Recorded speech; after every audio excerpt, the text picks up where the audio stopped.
Hi friends, welcome back to my channel. If you're new here, I'm Johanna and welcome to my cozy book space. For today's video, I'm going to be doing an anticipated releases reading vlog. The books that I'll be reading are Save It by Tara Dewitt, Leather and Lark by Bryn Weaver, and last but not least, The Gods Forbid by Rory L. Scott. These are all three books that I have been dying to read and I have yet to read them. And I decided to vlog it for you guys. So if you guys want to see my thoughts and review, then go ahead and keep on watching.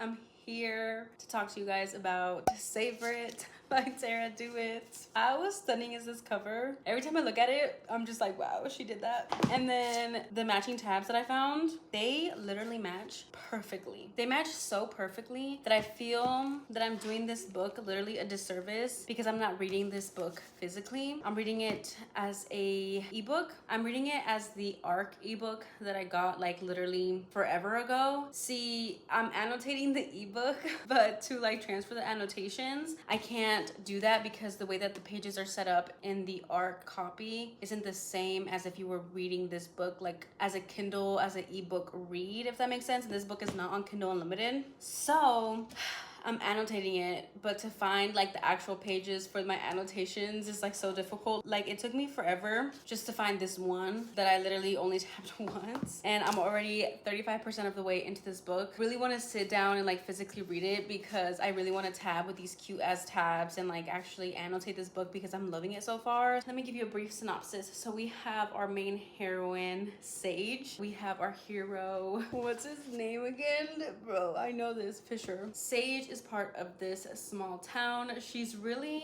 in this space, in this moment of her life where she's really content, but she's also kind of looking for something more. She wants to mean more, whether that's to something or someone, but she's overall really content and I really like her. She's very quirky, she's different, she's down to earth. She's one of those people, like you could just feel this through the book and the writing, beautiful, but you can just feel her character through the book and you can't help but love her. And so yeah, she's in this small town and she's a teacher.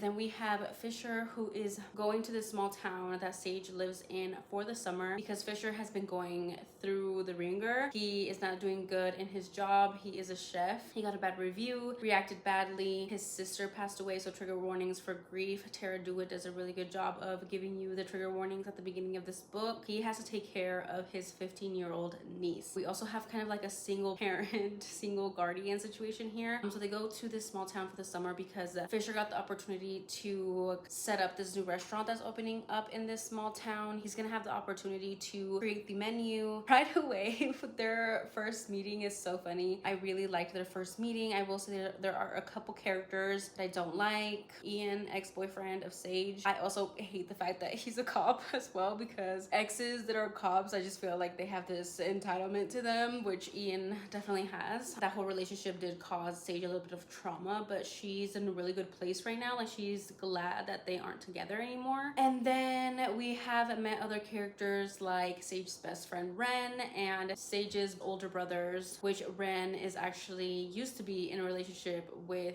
Sage's older brother and they have a kid together. So I will say, side note, I know these are not the main characters, but like I want their book. I want their book and I'm pretty sure we're gonna get their book, but like I want it now. You know what I mean? Because I just know that it's gonna be so tension filled. It's like a marriage in trouble, relationship in trouble, second chance. Ooh. Woo, girl, it's gonna be so good. Something else about Sage, her parents passed away when she was really young, so she was basically raised by her brothers. She's really been like a good person for Fisher to talk to. Like their conversations are really easy. She has a lot of animals on her house. Her house is situated right next to Fisher's rental. They're kind of the two houses that are on the farthest from the small town area, and so they have a lot of like forced proximity. She has geese, she has a three-legged cat, she has this really big dog named Sable, she has this horse as well. So I'm really loving her and being in her head and her thoughts, experiencing her life in her house, and her whole aesthetic is just on point. As for where I currently stopped at, I stopped at where Fisher and Sage had gone to a convenience store together because she needed help with some things, and they're like kind of getting to know each other and kind of having a little bit of an easier conversation back and forth, even though they kind of do talk about like deeper topics. And I think the relationship is just flowing so easily. There have been just those cute little moments where Sage is like, I want to hear his laugh again. Like he is just so beautiful when he laughs, and then vice versa with Fisher, him saying that she's just like a breath of fresh air. You know, I feel like Sage is gonna be super good for Fisher. She's really gonna heal him a little bit within, you know, and I'm just really looking forward to reading some more of this. I'm gonna go ahead and take my makeup off, get ready for bed, and read some more so I can update you guys tomorrow. But yeah, you guys, I'm really liking it so far.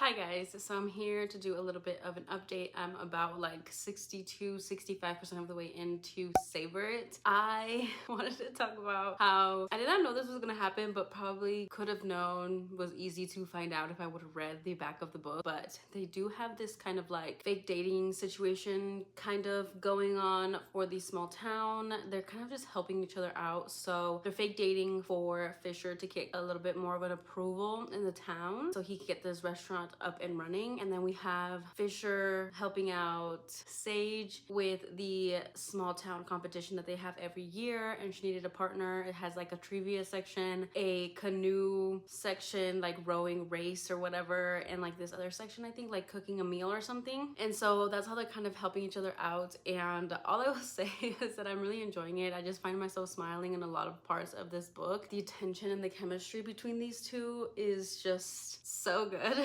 I literally can't put this book down. Like I'm just flipping page after page, and the writing is just so beautiful. I find myself just noticing how potent the words on the page are, and missing Tara Dewitt's writing. I kind of forgot how good her writing was just because I haven't read anything by her in a minute. So well-rounded. We are getting snippets of Fisher building his relationship back up with Indy, which is his niece. We see Sage helping him out with that. They're kind of helping each other grow out of their comfort zones and like bringing out the best in each other. It is just so beautiful to see. I love seeing how supportive Sage is to Fisher and how Fisher is the same for her. They both are definitely not perfect, but they are low-key, high-key perfect for each other. It is a romance, and I'm just having the best time. That's my quick little update. I will update you guys after I finish the book and give you guys my star rating. Hi guys, so I wanted to come on here and talk about Savor It. I did end up finishing this book yesterday. I kind of needed a little bit to gather up my thoughts, but star rating is still the same. I'm going to give it 5 stars. I just loved this book so much. The atmosphere,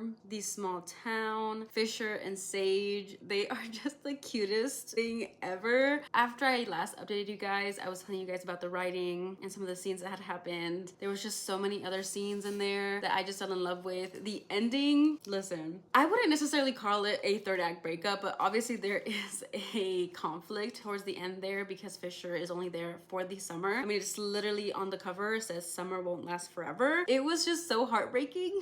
And then the part where I almost teared up is when Fisher opened his gift. I don't know what it was about that part, but it really pulled at my heartstrings. And honestly, it probably has to do with Tara Dewitt's writing because she just knows the words to my heart, you know what I mean? So yeah, definitely 5 stars. Definitely recommend it to read. Just loved it so much. And I will say that the smut wasn't the smuttiest thing that you will ever read, but it was there. I mean, I have 2 tabs at the top, so there's like like 2 definitive scenes where they're like doing it, and it's not explicit, but some of the words that are coming out of this man's mouth, and just because of the buildup and the tension and the chemistry between them two, it just made those scenes so worth it and just so beautiful, because it's not smut to be smut. It's just like 2 people connecting, and I couldn't have loved it more. 5 stars, well deserved. I can't wait to read more of Tara Dewitt. I also read this physically for the last half, and look at all my tabs.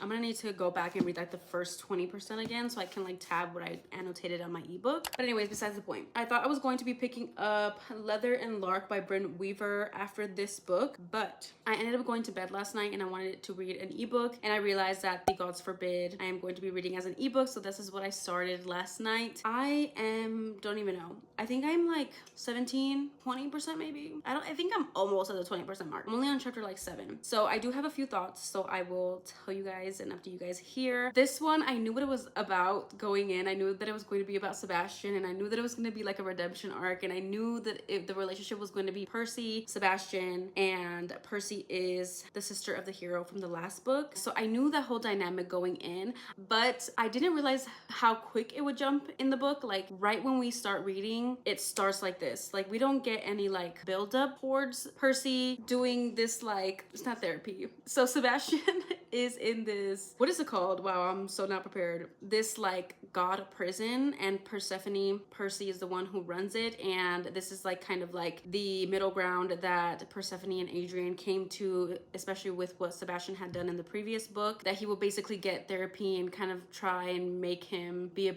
better guy. And learn from his mistake and like kind of see why he did the things that he did and see if he is like salvageable. This is where it starts. Like he's in a cell in this prison. He has to do like solitary confinement for a month, and then Percy's gonna continue to work with him, but it jumps right in, like right then and there, and it did catch me a little bit off guard, but I also kind of understand it because we need all of this time for them to like fall for each other in the process of saving Sebastian, if that makes sense. That is basically the premise. That's how I'm feeling right now. I'm really liking it so far. I like how grumpy Sebastian is and how like he feels like he doesn't deserve anything good and he doesn't feel like he can be saved. I like Percy because she is giving calm and collected, and she's giving like, I'm not gonna give up on you. She's very stubborn, and I like that. So I like their dynamics so far. I liked the little scenes that we have gotten. There's definitely been some annotating, so I will keep you guys updated. I will try and update around the 50% mark just because I kind of updated this one a little bit early. But yes, I will see you guys then. Hi friends, so I'm here to do a The Gods Forbid reading update. I have finished the book. I finished it. Listen, I finished it today. This morning, I spent my whole morning finishing this book. Once I got into it, I could not put this book down. I could not put this book down for the life of me. This was everything that I wanted it to be and more. I was doubting Miss Roaring there in the beginning for a little bit, like I told you, but I shouldn't have, because she really pulled through. You guys, this is like the most beautiful. Is this my favorite? I think this might be my favorite. Might be my favorite just because I just finished it. It's the most recent one that I have read. You guys, it was just so good. So I can't really remember the last time that I spoke to you guys what I really gave for the synopsis. We basically have our hero Sebastian and our heroine Persephone, but she goes by Percy, except you know Sebastian calls her Persephone and he calls her Love. They're in this situation. The dungeon, will you say, what is it called? The prison is called Prometheus. I feel like I'm wrong, but I think that's what it's called. It's like a prison, but built to help the prisoners if they are able to be helped. And Sebastian is one of those people, and Percy believes him to be good and worthy to be saved. I realized why this book jumped right into it the way that it did, because you guys, this is a slow burn. I think this is like the most slow burn book that I have read in a really long time, and I will say that it was done with the absolute perfection. Literally all the oily fingers on my Kindle, disgusting. Because I read this book all day, I have to charge my Kindle because girl, she about to die. Yes, you guys, slow burn done to perfection. If you guys love a slow burn, this is the one for you. 1,000%. I was literally at the 80% mark and they had yet to kiss. But you know, like everything building up to that was just utter perfection. The tension and the chemistry between the two, having it be a dual POV also just made the book even better. We had so many moments where they got to know each other. We got to see Sebastian's growth, his past and his trauma, and why he was the way that he is. We got to see a lot more of Percy as well. Not necessarily any trauma, but just all of the burden that she has on herself, especially running this prison by herself and kind of having to portray this image that just because she's a woman doesn't mean that she can't run this prison. You know what I mean? And she does such a good job of it, but she's also like a workaholic. She puts too much on her shoulders, and Sebastian really sees that and helps her through that. They are both in therapy. We love that. We get to see a little bit of that. I loved the side characters with Nicholas and Costas. I loved seeing all the previous characters. This book was funny. It was heartfelt. It was heartbreaking. Did I mention that this book made me cry? I was sobbing at the end. Like I kind of knew what was going to happen, but I didn't realize that it was gonna hit me in the heart. Like that one chapter where everything kind of goes down and being in Percy's POV, sobbing. I was sobbing because of everything that was like happening, the way that she was feeling. Rory's writing, wow, truly just wow. Listen, it takes a lot for a book to make me cry, and the fact that the last book in this series made me cry, wow, it was so good. If you guys can't tell already, this is definitely a 5-star read for me. Again, I think it's my favorite in the series, but I kind of want to reread all the other ones because this series is over. All the main characters have their HEA and the plot was finally finalized. Everything comes to a close, and she's going to be dropping a new series, so stay tuned for Rory's new books coming fall 2024 or 2025. 2024, I think. I'm gonna miss her writing till then, but I'm definitely gonna get my hands on those books physically so I can annotate them physically. Listen, the annotations in this book, I was annotating left and right. Some of the words coming out of this man's mouth, I just loved it. He's like a painter. She has her own little secrets, her own little talents that she got going. I don't want to ruin anything about this book because you have to just go into it and like experience every single scene, every little moment between them, every little conversation, the banter. He cooks for her. He is the god Apollo, so he is good with words, poetry, food, just like the sun and all the sun metaphors that we got, and like his art and his art being in the museum and him doing things for her in her image. Bow down to this man.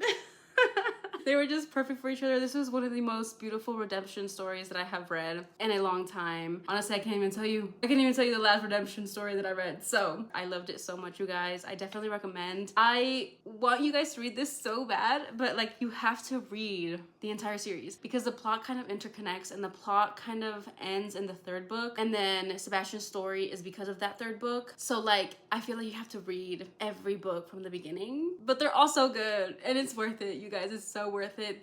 I was at like the 76% mark and I messaged Rory and I was like, you are evil.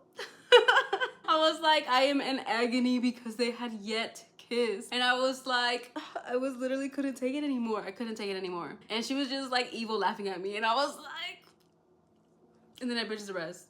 It was so good. It was so good, you guys. Loved it. 5 stars. Definitely recommend. I recommend this entire series. With that being said, let's do a little bit of an unboxing before I pick up my next read for this reading vlog. I got this package from Mystic Box. I know that. I just don't know if it's my Emily McIntyre or if it's my Adelaide Forest one, but because it came in this brown box, I think it's my Emily McIntyre one. So let's open it and see. This is actually the Pepper Winters box. I didn't even know she had a box. Anyways, so it is a Pepper Winters. Here is the artwork, which I really like. I like how her bathing suit is a pop. And this is the other one. I like this little comfort scene. Though I will say I'm a little nervous about this box because, first of all, I don't even remember ordering this. Is this like, I don't think this is a separate, I think this must have been like a monthly. Is this like for January or something, girl? I don't know. I read Pepper Winters before. I think she wrote Tears of Tess, something like that.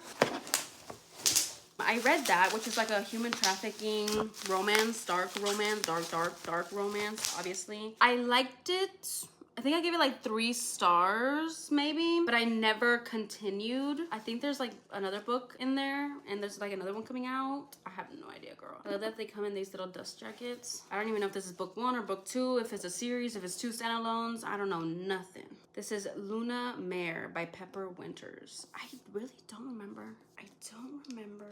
Pepper Winters being a monthly box, but this is very, very pretty. It must be for January because on the little note it says like welcoming 2024, so she must have been the first author. But wow, look at this book, Luna Mare. Look at this little seahorse with all of that foiling. Oh, I love this blue color. The spine I also love with the little seahorse. That's so cute. This is the back. Wow, it's really, really pretty. It's giving just beautiful sea vibes. The little horse, the sprayed edges. Will it tell me if it's book 1 or book 2? Wow, the end papers. Jesus, 53 chapters. Look at this art on the dedication. Yes, ma'am. Is this the first book? This must be the first book. I hope it is. I don't want to read the blurb if it's not the first book. So let me open the other one. Oh, I feel like this has the same vibe, but it's in red. Comes in another one of these. Or red or orange. Definitely orange. And this one has a seashell. This one's called Coramare. You guys, I don't know. This one is like the orange with the silver. Here's the spine. I love that they kind of match with the little seahorse. This is the back. Oh, these sprayed edges with the little conch. I think it's a conch or like a seashell. Beautiful. Wow. Damn, these books are thick. I feel like this is gonna be a very heartbreaking story. Look at this. Also signed. Yep, this is book 2, period. This is book 2 of the Luna duet. Okay.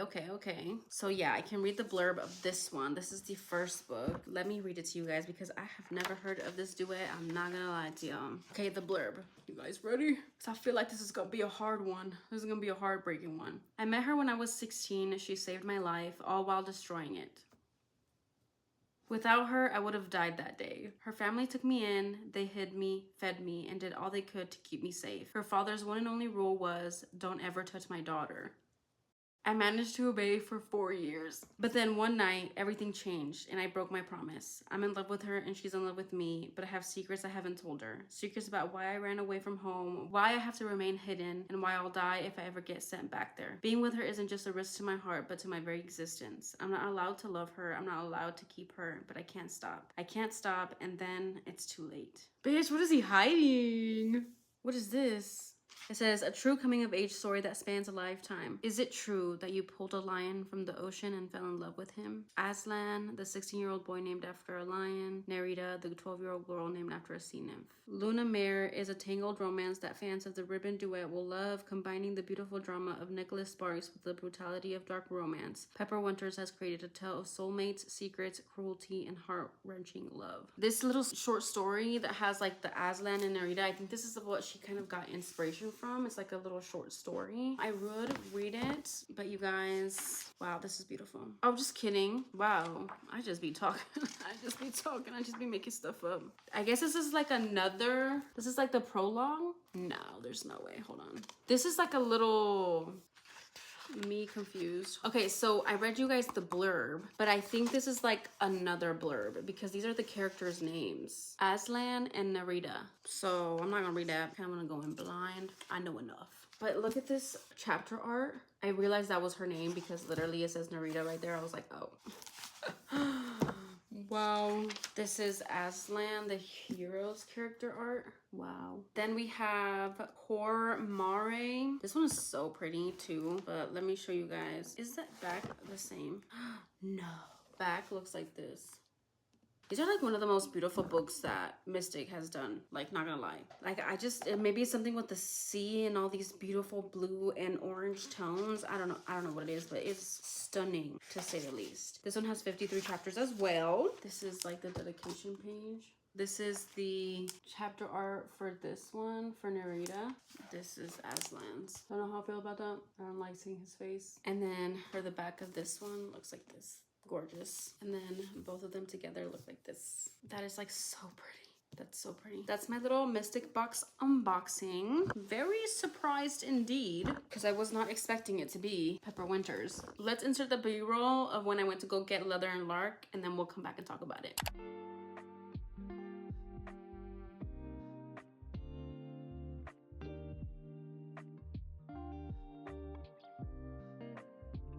Okay, so of course, this is going to be my next read, Leather and Lark by Brent Weaver. I'm going to be reading this physically. We're gonna pick out tabs and everything. Today is Saturday. I'm probably gonna spend my whole Saturday reading this, thinking that I will finish it. I'm hoping, because I want to get this reading vlog up here soon for you guys. But yes, I did go and buy this on release day. It's just been sitting here waiting for me to read it and show you guys. It's just honestly stunning. Like, I love. Where is my other one? Oh, it's all the way over there. Anyways, I'm excited for this. Let's go ahead and pick out the tabs for this book. I will come back and talk to you guys when I have read about 20%.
Hi friends, sorry if the audio sounds a little bit off. I could not be bothered to get my microphone, but I'm here to do a 20% update on Leather and Lark. As you can see, can you even see? I don't even think you can see. I've been kind of tabbing. I'm only on chapter 6, so I'm like almost at the 20% mark, but I figured I would update you guys. So I don't usually ever read the back of the book before I start reading. I just kind of, well, honestly, I go in not knowing nothing.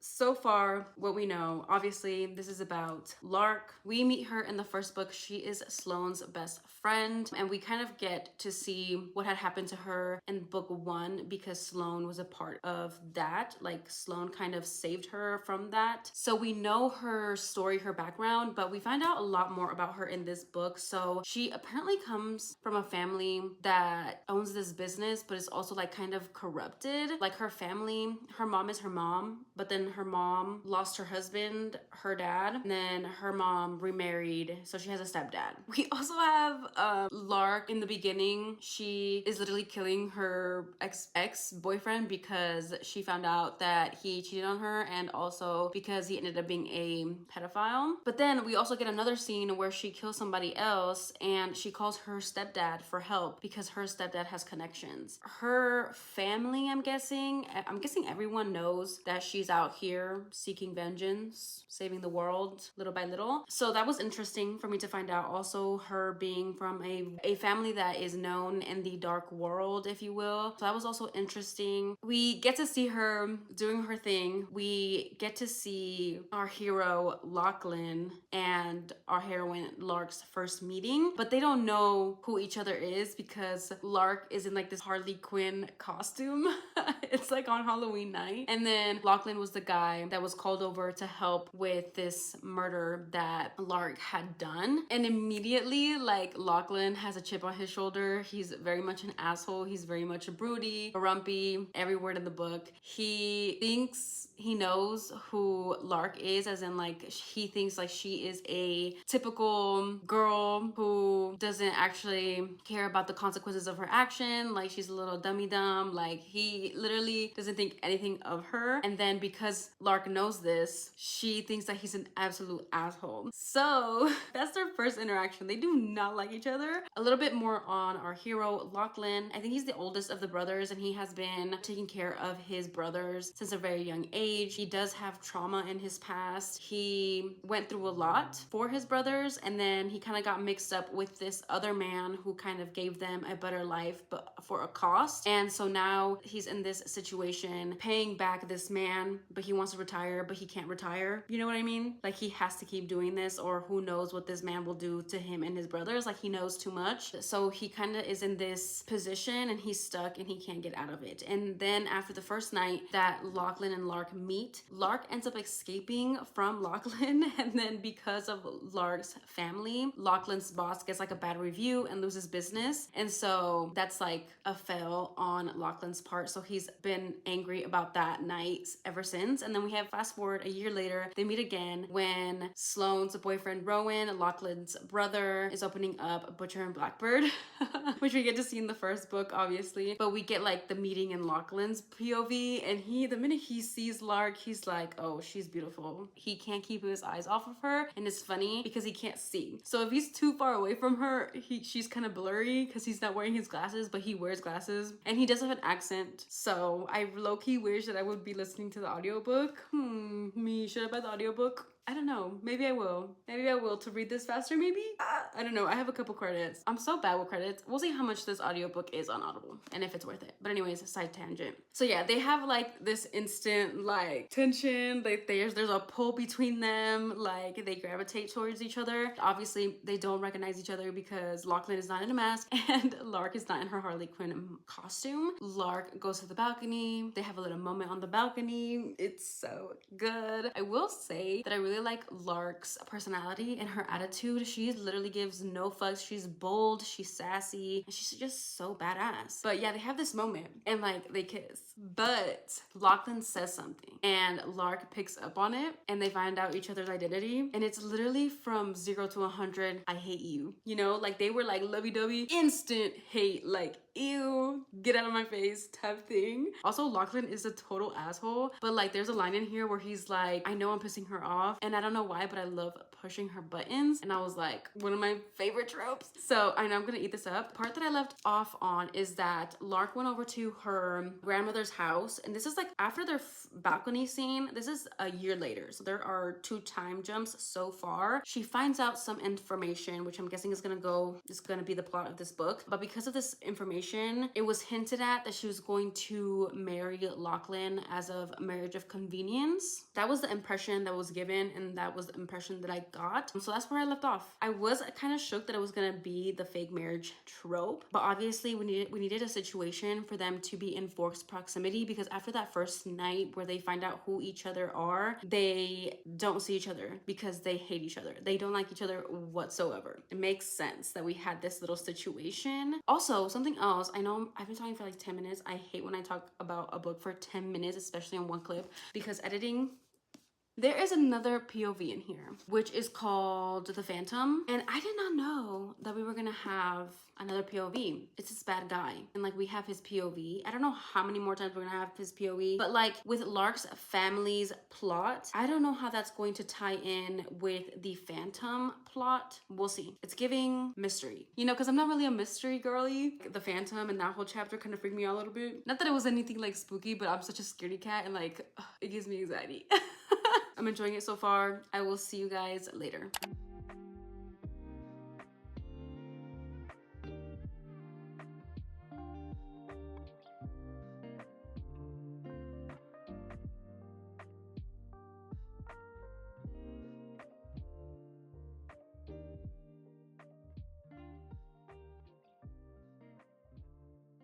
Hi friends, so I'm here to do my final update on Leather and Lark by Bryn Weaver. So I did end up finishing this last night.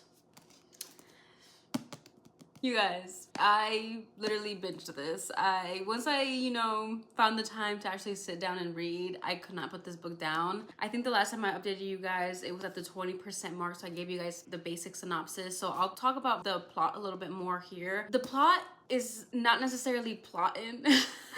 It is definitely a plot that's more in the background. The romance takes precedence, which I don't mind because I'm here for the romance. The plot is just a little extra, which there is another POV in here that's not the hero or the heroine. It's the Phantom, and it is who is going around killing Lark's family and friends. So we do see the POV of that character, and then we just kind of see snippets of their thoughts and what they're doing, etc. Furthermore, with the plot, obviously Lark's family, they know that this is happening, and they know that it's not random and they're trying to figure out who it is. Lark propositions Lachlan to this arranged marriage so she could protect him and save his life and save the life of her friends Sloane, Rowan, Fionn, all of those characters. And Lachlan obviously agrees because he wants to low-key, down deep, be there for Lark, but also because he wants to keep his brother safe. So they enter this marriage of convenience. They get married right away. They get married at a courthouse, and we have Lark's grandmother, which is so funny and just such a great character in this book. Lark is a serial killer, and then Lachlan is like an assassin, and he does many other things. Yeah, they get married at this courthouse, and I loved that Lark didn't like wear a dress. Like, she wore like this pantsuit with like a lace corset and like a little blazer. I was like, period. Just love Lark so much. I will say, when they do their kiss at their wedding, it is just so good. Obviously, there's that connection and that chemistry and that tension between them because they do not like each other, especially because we get their first meeting in here. And I like that about the book, that we set up their hatred and it wasn't something random. Like, we knew why they didn't like each other. We see like all the things that Lachlan did to Lark and why she hates him. So I understood that, and that just built up that tension, and it was just so good. You could feel it. It made for really, really good banter. They're both so funny. But the kiss at their wedding, he says something to her before he kisses her, and we are not told what that means.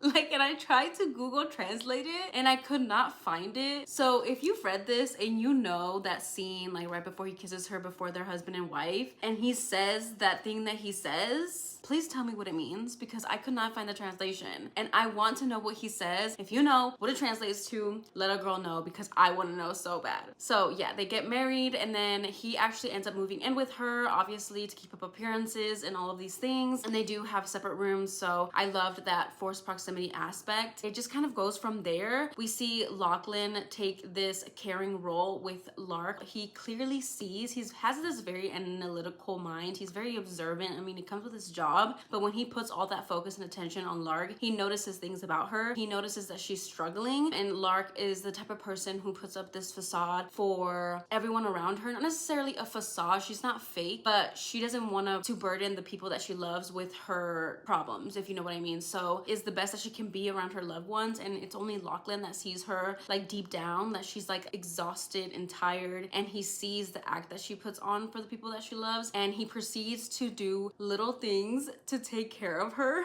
There's obviously this animosity, so like whenever he tries to do something nice for Lark, Lark kind of bites his head off, but like it's still so cute because he doesn't back down. He doesn't care that she gets mad. He will continue to do these cute little things, just trying to make her life easier, and I just love seeing that. And this is definitely a slow burn, you guys. Like, when I tell you this is a slow burn, this is a slow burn. I want to say they don't get together until like 75-80%, I think, but it's so well worth it for those little moments that we get, the eye contact, the little touches, the holding the hand. It's just so good. Lachlan does a lot for her, and he starts to win her over with these small little actions. Like, he knows that words alone is not going to apologize for what he had done, so he sets out to prove to her that he's changed and that, you know, he's a good guy. She just caught him at a bad time like multiple times, and he's very much a grumpy Irish man. Next time I read this, I want to do it through audio because I want to listen to his accent. But yes, get to know more about Lark. I loved learning more about her. Like, she has so many other like hobbies and like this personality to her that we just didn't know from the first book. To see her through the first book, we don't really get to know much about her except what had happened to her in college, and we only know because Sloane was a part of it. So we just get to see more of her in this book, and I like that Lark's personality wasn't just what had happened to her. Like, she has so many other things that make her who she is, and she's a singer. And like the playlist, I was listening to the playlist while I was reading this, and just some of the songs just made every little scene like just so much better. Again, she's a singer, so she has like this concert that she goes to. She like writes a song for Lachlan, and the song is literally in the playlist. So tell me why when I was reading that chapter I put on that song. It's called Ruinous Love, and it's just so crazy because this trilogy is called the Ruinous Love trilogy. The song was like so good.